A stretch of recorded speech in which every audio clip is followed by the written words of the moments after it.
So మొన్న 2 things జరిగినాయి అనమాట ఇండిపెండెన్స్ డే బిఫోర్. ఏంటంటే ఒకటి అమిత్ షా ట్వీట్ చేసిండు, మేము ఇండిపెండెన్స్ డే రోజు ముందు ఒక 150 to 250 మెంబర్స్ స్లీపర్ సెల్స్ని ఎవరైతే పాకిస్తాన్ వాళ్ళు రాడికలైజ్ చేసిరో వాళ్ళ సైడ్ తిప్పుకురో వాళ్ళని దేనికన్నా వాడుకున్నామని అంటే బ్రెయిన్ వాష్ చేసిన వాళ్ళని రెడీ చేస్తారు కదా పాకిస్తాన్ వాళ్ళు ఇక్కడ ఇండియాలో, వాళ్ళని పట్టుకున్నాము 250 మెంబర్స్ని అని చెప్పారు అనమాట ట్వీట్. ఇంకో ట్వీట్ ఏముండే, ట్రంప్ నార్త్ కొరియాని సపోర్ట్ చేసుకుంటూ ఒక ట్వీట్ వేసిండు అనమాట.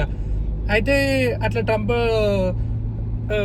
ట్వీట్ వేస్తే వాళ్ళే ఎవరు యుఎస్లో ఉన్న సెనేటర్స్ ట్రంప్ పైన కోపంగా ఇంకో ట్వీట్ వేసారు అనమాట. ఏమని, ట్రంప్ ఇప్పుడు సడన్గా నార్త్ కొరియాకి ఎందుకు సపోర్ట్ చేస్తున్నా అంటే మొన్న సౌత్ కొరియా వాళ్ళు ఆయనకి ఇరాన్ అప్పుడు డీసెంట్రలైజ్ చేయడానికి సపోర్ట్ చేయలేదు, సో ఇప్పుడు ఆయన పోయి నార్త్ కొరియాతోని పార్ట్నర్షిప్ అయితే అంటే ఫేవర్ చేస్తుండు అని వాళ్ళు కోపంగా ఉన్నారనమాట. వాళ్ళు ట్వీట్ వేసిరు ఇట్లా, ట్రంప్ ఎందుకు ఇట్లా చేస్తుండో మాకు తెలియదు, ఆయన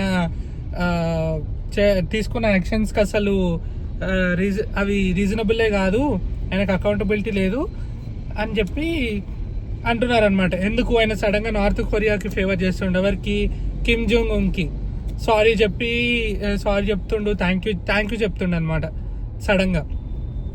సో అది ఈ 2 ట్వీట్స్ జరిగినాయి అనమాట. ఫస్ట్ ట్వీట్ గురించి మాట్లాడితే ఇండిపెండెన్స్ డే 15th రోజు ముందు 14th రోజు మన ఇండియాలో మొత్తం నార్త్ టు సౌత్ వరకు, సౌత్లో కూడా పాకిస్తాన్ ఎవరెవరైతే బ్రెయిన్ వాష్ చేసి కొంతమంది స్లీపర్ సెల్స్ తయారు చేసిందో వాళ్ళందరినీ పట్టుకున్నారు అనమాట. ఒక సీక్రెట్ ఆపరేషన్ రన్ అయింది.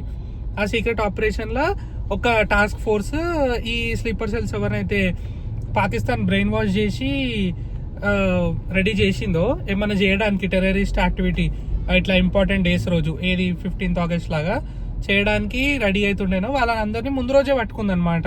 ప్లాన్ చేసి ఆ ముందు రోజు పట్టుకుంది. సో ఆ సీక్రెట్ ఆపరేషన్ ఎవరు చెప్పలేదు, తర్వాత నార్మల్ ఆపరేషన్స్ ఎందుకులానే అయినాకనే చెప్పిరు. సో అదొక విషయం అనమాట. ఆ విషయం బయట పెట్టిరు. ఏంటంటే పాకిస్తాన్ వాళ్ళు ఎవరైతే ఇట్లా అన్ఎంప్లాయిడ్ యూత్ ఎవరైతే ఈజీగా బ్రెయిన్ వాష్ అవ్వడానికి రెడీ ఉంటారో, లైక్ పైసలకి రెడీ ఉంటారో, చెప్తే వినేలాగా వాళ్ళని పట్టుకుంటారు అనమాట. ఇది దేని త్రూ సోర్స్, ఇంటర్నెట్ అనమాట. మోస్ట్లీ ఇంటర్నెట్లో ఫస్ట్ వాళ్ళని వెతికి వాళ్ళతో మాట్లాడి వాళ్ళకి పైసలు ఇచ్చి తర్వాత వాళ్ళని ట్రాప్ చేస్తారనమాట, బ్రెయిన్ వాష్ చేస్తారు. ఇట్లా ఇటు సైడ్ మీరు కొట్లాడాలి, ఇటు సైడ్ మీకు ఏం చేయలేదు అని చెప్పి కొట్లాడిపిస్తారనమాట. వాళ్ళు ఆ రోజు టెర్రరిస్ట్ యాక్టివిటీ చేయడానికి రెడీ ఉంటారు. సో అది ఇటు సైడ్ విషయం. దీన్ని మనం రెగ్యులేట్ చేయాలి. అందుకే ఇంటర్నెట్ రూల్స్ని ఎవరైతే పెడుతున్నారో, కమెంట్స్ మాట్లాడుతున్నారో వాళ్ళు కనీసం ఒక ఆధార్ ఐడి ప్రూఫ్ అన్న సబ్మిట్ చేయాలి వాళ్ళ అకౌంట్కి అని చెప్పి గవర్నమెంట్ రూల్ అనమాట. అదే ఇంప్లిమెంట్ చేద్దామని ట్వీట్ చేసిండు. సో ఈ గ్రూప్ అంతా ఎట్లా వీళ్ళని ఏమని పిలిచారు, షహజాద్ బాటీ గ్యాంగ్ అని పిలిచారు అనమాట. ఆయన ఎవరైతే ఉన్నారో షహజాద్ బాటీ అంటే ఆయన లీడర్ అనమాట. ఆయన ముందు బ్లాస్ట్లో కూడా ఇన్వాల్వ్ ఉండే. సో ఆయన క్రియేట్ చేసిన వాళ్ళు, ఆయన బ్రెయిన్ వాష్ చేసిన వాళ్ళు వీళ్ళంతా, ఈ స్లీపర్ సెల్స్ అంతా ముందెంత 14 states నుంచి పట్టుకున్నామని చెప్పారు అనమాట. ఇది పట్టుకున్నాము, ఈ ఆపరేషన్ సక్సెస్ అయ్యింది, క్రాక్ డౌన్ చేసినాం వాళ్ళని, ఈ స్టేట్స్లో ఉన్న వాళ్ళందరినీ అని చెప్పి ట్వీట్ వేసిండు అమిత్ షా. ఈ మెయిన్ సోర్స్ కూడా ఇంటర్నెట్ అయి ఉండొచ్చు అని చెప్పిండు అనమాట. సో ఇది 14th August రోజు జరిగిన ఆపరేషన్, మన ఇండిపెండెన్స్ డే రోజు ముందు. సో ఇప్పుడు ట్రంప్ కిమ్ జాంగ్ ఉన్కి ఎందుకు సడన్గా థ్యాంక్స్ చెప్పిండు అంటే, అది ఆయనకి ఏదో హెల్ప్ చేసిండని కాదు, సౌత్ కొరియా పైన కోపంతో అని వాళ్ళ ట్రంప్ ఎవరైతే సెనేటర్స్ అక్కడ న్యూస్ పేపర్స్ ఆర్టికల్స్ ఉంటాయో వాళ్ళు చెప్తున్నారు అనమాట యుఎస్లో. ఈయన కావాలనే ఇట్లా అన్నాడు, మనకు నార్త్ కొరియా హెల్ప్ చేయలేదు సడన్గా థ్యాంక్స్ చెప్పడానికి. కాకపోతే సౌత్ కొరియాని మనం హెల్ప్ అడిగినప్పుడు, ఇరాన్తోని డీసెంట్రలైజ్ చేయడానికి ట్రై చేస్తున్నప్పుడు, వార్ అవుతున్నప్పుడు సౌత్ కొరియా హెల్ప్ చేయలేదు కాబట్టి, సౌత్ కొరియా, యూకే, ఆస్ట్రేలియా ఇవేం హెల్ప్ చేయలేదు కాబట్టి, నార్త్ కొరియా మిసైల్స్ పంపకుండా ఇంటర్ఫియర్ కాకుండా ఉంది కాబట్టి జస్ట్ దాని థ్యాంక్స్ చెప్తుండు, అది హెల్ప్ చేయలేదు అసలు, ఆయన ఎందుకు ఇట్లా చేస్తుండే, ఇదంతా ఇర్రాషనల్ బిహేవియర్ అని వాళ్ళ యుఎస్ న్యూస్ ఆర్టికల్స్ చెప్తున్నాయి అనమాట.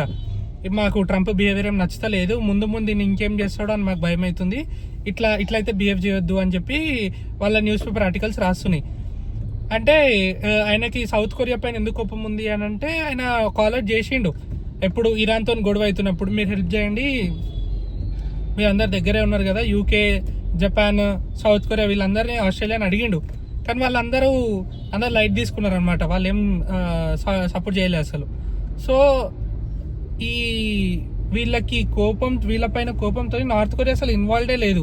నార్త్ కొరియా, నేను కిమ్ జాంగ్ బెస్ట్ ఫ్రెండ్స్, ఇప్పుడు మేము గొడవలు పెట్టుకోవాలనుకోవట్లేదు, వీళ్ళు అసలు నాకు ఏమంటారు ఇంటర్ఫియర్ కాకుండా ఇరాన్తో ఉన్నప్పుడు చాలా హెల్ప్ చేసిరు, మిసైల్స్ అవేం పంపకుండా, అదే చాలా పెద్ద హెల్ప్ చేయకపోవడమే పెద్ద హెల్ప్ అని కూడా చెప్పిండు అనమాట. అది ట్రంప్ చెప్పింది ఎవరికి అసలు సరిగా అర్థం కాలేదు. ఆయన ఎందుకు ఇట్లా ఇర్రేషనల్ గా నార్త్ కొరియాని సపోర్ట్ చేస్తుండే ఎవరికి అర్థం కాలేదు. సో అట్లా అక్కడ US news paper articles, senators వీళ్ళందరూ కలిపి అట్లా రిలీజ్ చేసిరు అనమాట, మేము ట్రంప్ బిహేవియర్ మాకు నచ్చలేదు అని. సో ఈయనతో ఇంకా 2 years ఎట్లా పడాలి, ఇంకేమేం చేస్తాడో మాకు అర్థమైతలేదు.